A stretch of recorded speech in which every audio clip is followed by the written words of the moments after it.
Hechos de los Apóstoles, capítulo 5, el don del Espíritu, parte 1.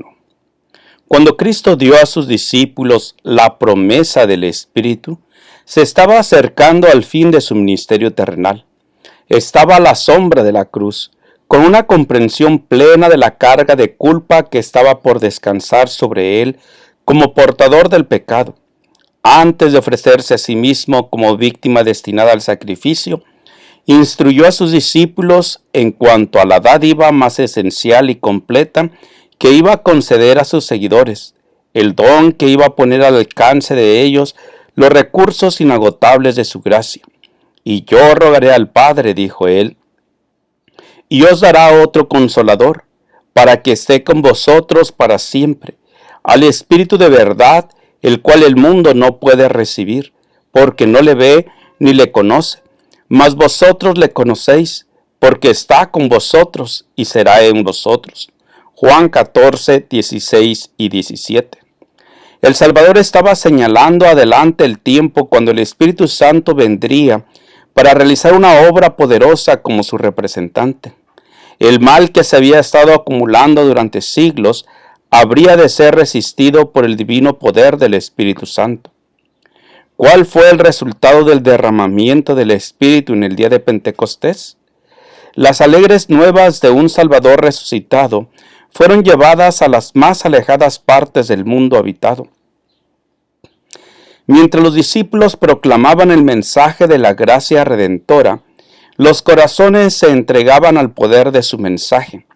La iglesia veía fluir a ella conversos de todas las direcciones. Los apóstatas se reconvertían, los pecadores se unían con los creyentes en busca de la perla de gran precio. Algunos de los que habían sido los más enconados oponentes del Evangelio llegaron a ser sus campeones. Se cumplió la profecía: el que entre ellos fuere flaco será como David, y la casa de David como el ángel de Jehová. Zacarías 12:8. Cada cristiano veía en su hermano una revelación del amor y la benevolencia divinos. Un solo interés prevalecía, un solo objeto de emulación hacía olvidar todos los demás. La ambición de los creyentes era revelar la semejanza del carácter de Cristo y trabajar para el engrandecimiento de su reino. Y los apóstoles daban testimonio de la resurrección del Señor Jesús con gran esfuerzo, y gran gracia era en todos ellos. Hechos 4:33. Gracias a estas labores fueron añadidos a la iglesia hombres escogidos que, al recibir la palabra de verdad, consagraron sus vidas al trabajo de dar a otros la esperanza que llenaba sus corazones de paz y gozo. No podían ser refrenados ni intimidados por amenazas. El Señor hablaba por su medio, y mientras iba de un lugar a otro, predicaban el Evangelio a los pobres y se efectuaban milagros de la gracia divina. Tal es el poder con que Dios puede obrar cuando los hombres se entregan al dominio de su Espíritu. La promesa del Espíritu Santo no se limita a ninguna edad ni raza. Cristo declaró que la influencia divina de su Espíritu estaría con sus seguidores hasta el fin. Desde el día del Pentecostés hasta ahora, el Consolador ha sido enviado a todos los que se han entregado plenamente al Señor y a su servicio. A todo el que ha aceptado a Cristo como Salvador personal, el Espíritu Santo ha venido como consejero, santificador, guía y testigo. Cuanto más cerca de Dios han andado los creyentes, más clara y poderosamente han testificado del amor de su Redentor y de su gracia salvadora. Los hombres y mujeres que a través de largos siglos de persecución y prueba gozaron de una gran medida de la presencia del Espíritu en sus vidas, se destacaron como señales y prodigios en el mundo. Revelaron ante los ángeles y los hombres el poder transformador del amor redentor. Aquellos que en Pentecostés fueron dotados con el poder de lo alto, no quedaron desde entonces libres de tentación y prueba.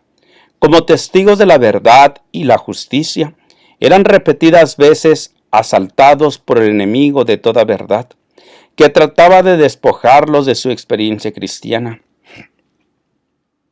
Estaban obligados a luchar con todas las facultades dadas por Dios para alcanzar la medida de la estatura de hombres y mujeres en Cristo Jesús. Oraban diariamente en procura de nuevas provisiones de gracia para poder elevarse más y más hacia la perfección. Bajo la obra del Espíritu Santo, aún los más débiles, ejerciendo fe en Dios, aprendían a desarrollar las facultades que les habían sido confiadas y llegaron a ser santificados, refinados y ennoblecidos. Mientras se sometían con humildad a la influencia modeladora del Espíritu Santo, recibían de la plenitud de la deidad y eran amoldados a la semejanza divina. El transcurso del tiempo no ha cambiado en nada la promesa de la despedida de Cristo de enviar el Espíritu Santo como su representante. No es por causa de alguna restricción de parte de Dios, por lo que las riquezas de su gracia no fluyen a los hombres sobre la tierra. Si la promesa no se cumple como debiera, se debe a que no es apreciada debidamente. Si todos lo quisieran, todos serían llenados del Espíritu. Donde quiera la necesidad del Espíritu Santo sea un asunto en el cual se piense poco, se ve sequía espiritual, obscuridad espiritual, decadencia y muerte espirituales. Cuando quiera los asuntos menores ocupen la atención, el poder divino que se necesita para el crecimiento y la prosperidad de la Iglesia, y que traería todas las demás bendiciones en su estela, falta aunque se ofrece en infinita plenitud.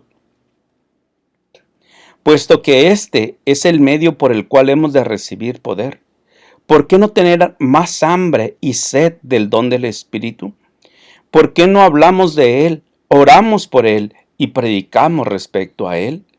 El Señor está más dispuesto a dar el Espíritu Santo a los que le sirven, que los padres a dar buenas dádivas a sus hijos.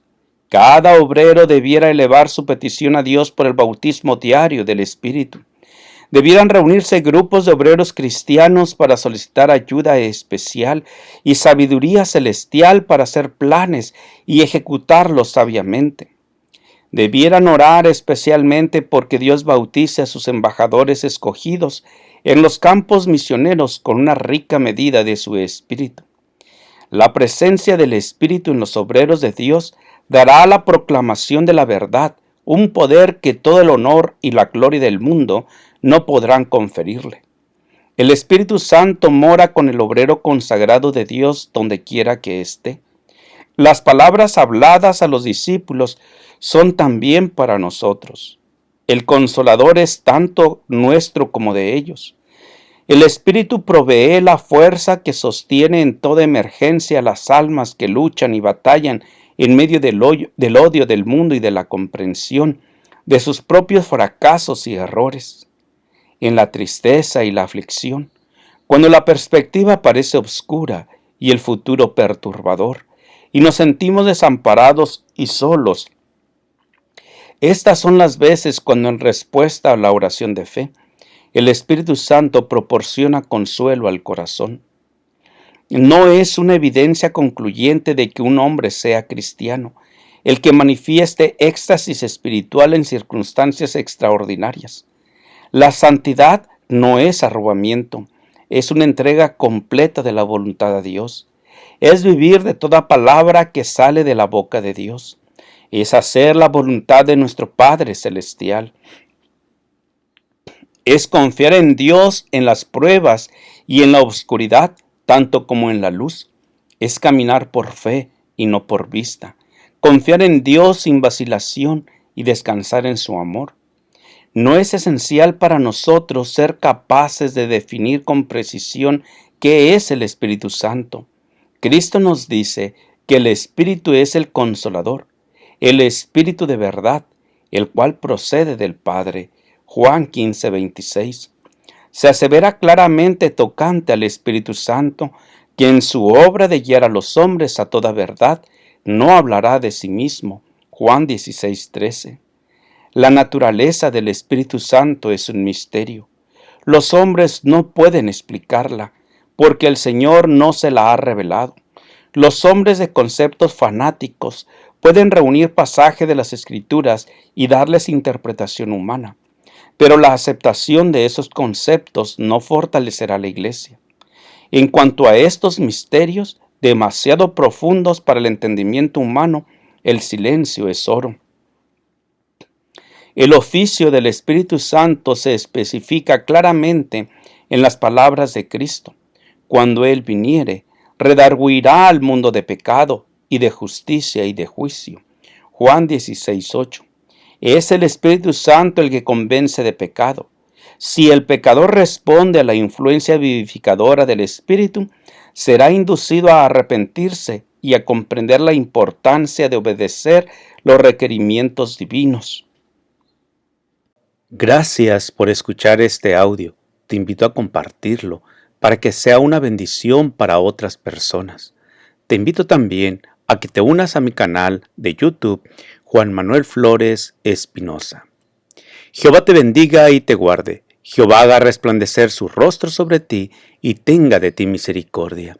Te invito a escuchar el siguiente capítulo.